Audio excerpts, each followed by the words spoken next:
حضور کو یہ سمجھنا معاذ اللہ کہ زندہ نہیں، استغفر اللہ، خاک میں مل گئے. ارے خدا تجھے خاک میں ملا دے. مصطفیٰ کی بے ادبی کرنے والے، تمہیں خبر نہیں کہ انبیاء کے جسم کو زمین کھا نہیں سکتی، شہداء کے جسموں کو نہیں کھاتی، اولیاء کے جسموں کو نہیں کھاتی. تم انبیاء کی بات کرتے ہو اور پھر سید الانبیاء کی بات کرتے ہو. حدیث پاک میں ہے، امام احمد بن حنبل نے روایت کیا، امام حاکم طبرانی نے، حاکم نے کہا ذا حدیث صحیح الاسناد، کہ حضرت ابو ایوب انصاری رضی اللہ آقا علیہ السلام کی قبر مبارک پر گرے پڑے ہیں، قبر مبارک پر لپٹے رو رہے ہیں. پیچھے مروان بن حکم آ گیا اور مروان نے دیکھا کوئی شخص حضور کے مزار پر لپٹ کے رو رہا ہے. اس نے کندھا پکڑا اور کہا کہ تمہیں معلوم ہے کیا کر رہے ہو؟ اتدری ما تصنع، معلوم ہے کیا کر رہے ہو؟ آپ نے پیچھے مڑ کے دیکھا، جب مڑ کے دیکھا فاقبل علیہ فیضا و ابو ایوب، مڑ کے دیکھا مروان کانپ گیا، وہ حضرت ابو ایوب انصاری تھے رضی اللہ تعالیٰ عنہ. انہوں نے جواب دیا قال نعم جئت رسول اللہ صلی اللہ علیہ وسلم ولم آت الحجر. پوچھنے والے، میں رسول پاک کے پاس آیا ہوں، کسی پتھر کے پاس نہیں آیا. رسول پاک کی بارگاہ میں آیا ہوں، جو زندہ ہیں، جو سنتے ہیں، جو حاجتیں پوری کرتے ہیں. ولم آت الحجر، کسی پتھر کے پاس نہیں آیا کہ میرا رونا نہ سنے. یہ صحابہ کرام کا عقیدہ تھا. کن کا؟ اب یہ خیال کرنا، آقا علیہ السلام کو یہ سمجھنا یہ عقیدہ رسالت کے خلاف ہے اور شان رسالت میں بے ادبی ہے. یہ سمجھنا کہ مر گئے معاذ اللہ، مٹی میں ہو گئے اور آج کی تاریخ میں اور آج کے دن میں زندہ نہیں. سنو، رسول پاک تو ولادت سے پہلے بھی زندہ تھے. کنتو نبیم و آدم بین الروح والجسد، حضرت آدم پیدا نہ ہوئے تھے تب بھی زندہ نبی تھے، آج بھی زندہ ہیں. حدیث پاک سنیے کہ کس طرح زندہ ہیں یا نہیں. ابو داؤد سیاستہ کی حدیث اور حدیث صحیح، حدیث نمبر 1047، سنن ابی داؤد، پھر سنن نسائی سن لیں، پھر ابن ماجہ، پھر مسند احمد بن حنبل، پھر صحیح ابن حبان، پھر مستدرک حاکم. کل کتب حدیث مختلف طرق سے حدیث صحیح لاتے ہیں اور اس کی توثیق ابن تیمیہ کے شاگرد علامہ ابن القیم کرتے ہیں. ابن القیم جلاء الافہام میں اوس بن اوس حدیث کے راوی ہیں. آقا علیہ السلام نے فرمایا لوگو اکثروا علی من الصلاۃ فی یوم الجمعہ، لوگو جمعہ کے دن مجھ پر بڑی کثرت سے درود و سلام پڑھا کرو. فإن صلاتکم معروضۃ علیہ، تمہارا درود و سلام میرے اوپر پیش کیا جاتا ہے. اگر معاذ اللہ مر کے مٹی ہو گئے ہوں تو پیش کس پر کیا جاتا ہے؟ جو مر کے مٹی ہو جائے اس پر درود و سلام پیش کیا جا سکتا ہے؟ آقا نے فرمایا پیش کیا جاتا ہے. سنیے آگے، قالوا یا رسول اللہ وکیف تعرض علیک صلاتنا وقد ارمت، جب آپ کا وصال ہو جائے گا، وفات پا جائیں گے اور آپ قبر انور میں ہوں گے تو اس وقت بھی ہمارا درود و سلام پیش کیا جائے گا؟ آقا علیہ السلام کا جواب سنیے اور عقیدے اپنے نفس کی شرارت اور جہالت کے ساتھ من گھڑت نہ بنائیے. عقیدے وہ رکھیے جو تاجدار کائنات نے سکھائے.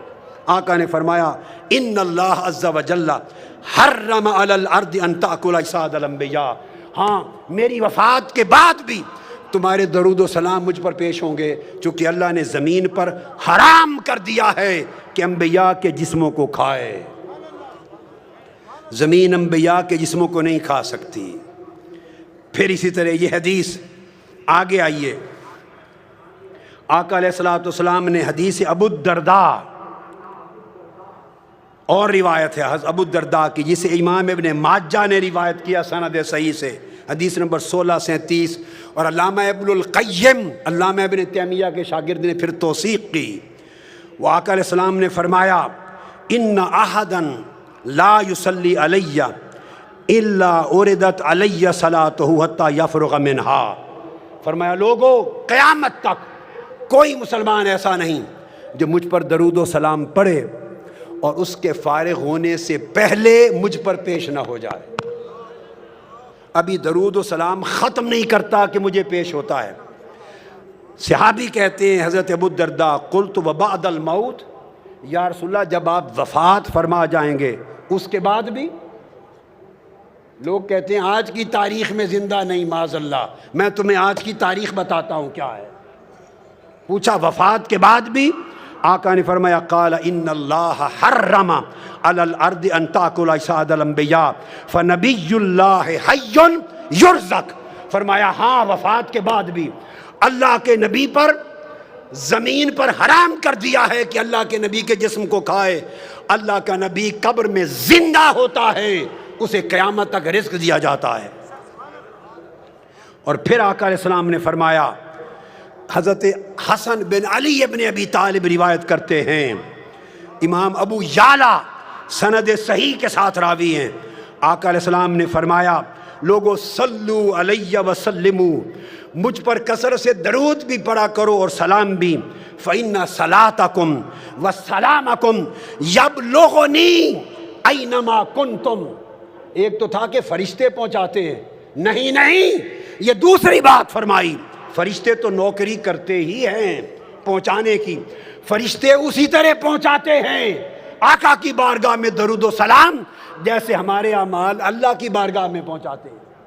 اگر آپ یہ سمجھے اگر حضور خود سنتے ہمارا درود و سلام تو فرشتے کیوں پہنچاتے؟ اگر ذہن میں یہ آئے تو میرا سوال ہے اگر خدا خود دیکھتا تو فرشتے نامہ اعمال خدا کو لکھ کر کیوں پہنچاتے؟ فرشتے صبح و شام ہمارا نامہ اعمال خدا کی بارگاہ میں پیش کرتے ہیں۔ اس پیش کرنے سے اگر علم خدا کی نفی نہیں ہوتی تو جو فرشتے درود و سلام پیش کرتے ہیں اس سے علم مصطفیٰ کی نفی نہیں ہوتی۔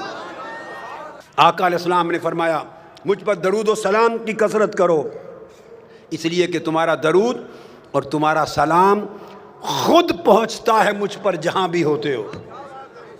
ارے بمبے والو، بمبئی سے مصطفیٰ پہ درود و سلام پڑھو گے، خدا کی قسم گنبد خضرا میں مصطفیٰ خود سنتے ہیں۔ میں سند کے ساتھ کہہ رہا ہوں، سند کے ساتھ آقا خود سنتے ہیں۔ آقا نے فرمایا صلو علیہ، دوسری روایت حضرت سعید بن ابی سعید عن ابی ہریرہ رضی اللہ تعالیٰ عنہ فرمایا صلو علیہ فإن صلاتکم تبلغنی حیثما کنتم، کثرت سے درود پڑھو، تم جہاں بھی ہو کائنات کے جس گوشے میں تمہارا درود ڈائریکٹلی مجھے پہنچتا ہے، براہ راست پہنچتا ہے۔ اور آقا علیہ السلام نے تو یہاں تک فرما دیا، حدیث پاک حضرت ابو ہریرہ راوی ہیں، سنن ابی داؤد اور مسند احمد بن حنبل، حدیث صحیح، فرمایا ما من احد یسلم علیہ الا رد اللہ علیہ روحی حتی ارد علیہ السلام۔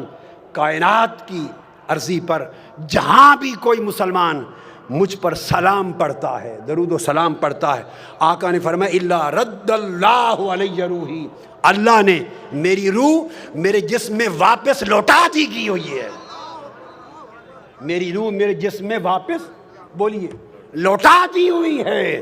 میں ہر سلام کرنے والے کو سن کر خود جواب دیتا ہوں۔ اگر آپ کے ذہن میں ایک لطیف علمی بات اور ذوق کی بات کہوں، خیال آئے لوٹا کیوں دی؟ اگر لوٹانی تھی تو نکالی کیوں روح پاک، اور نکال لی تو لوٹا کیوں دی؟ سنو غور سے، نکالی اس لیے تاکہ ہر نفس پر ایک بار موت کا ذائقہ سچا ثابت ہو جائے۔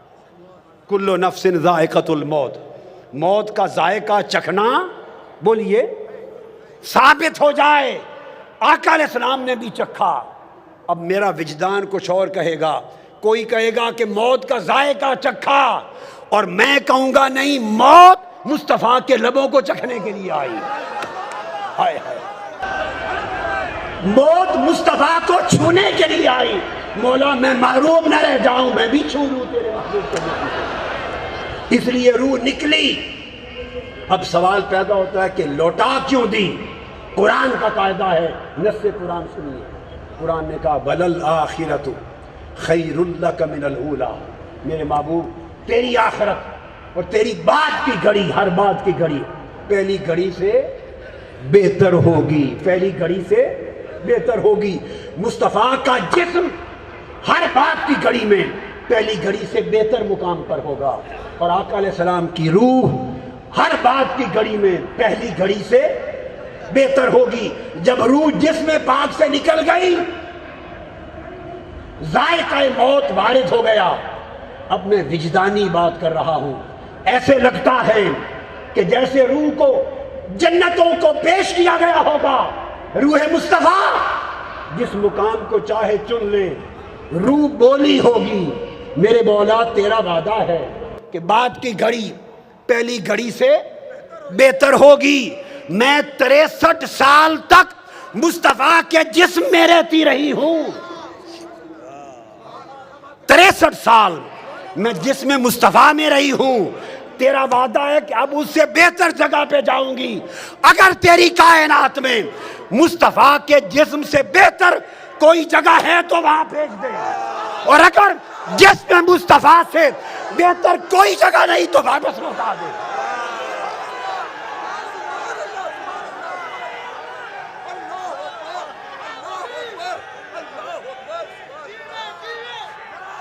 لا محالہ رحمت خدا نے جواب دیا ہوگا، رحمت خدا نے، اے روح مصطفیٰ، مصطفیٰ کے جسم سے بہتر تو نہ فرش پر میرے پاس کوئی جگہ ہے، نہ عرش پر، نہ مکان پر، نہ لا مکان پر۔ مصطفیٰ کے جسم سے تو اعلیٰ جگہ نہیں۔ روح نے عرض کیا ہوگا باری تعالیٰ اگر جسم مصطفیٰ سے بہتر جگہ نہیں تو واپس لوٹا دے۔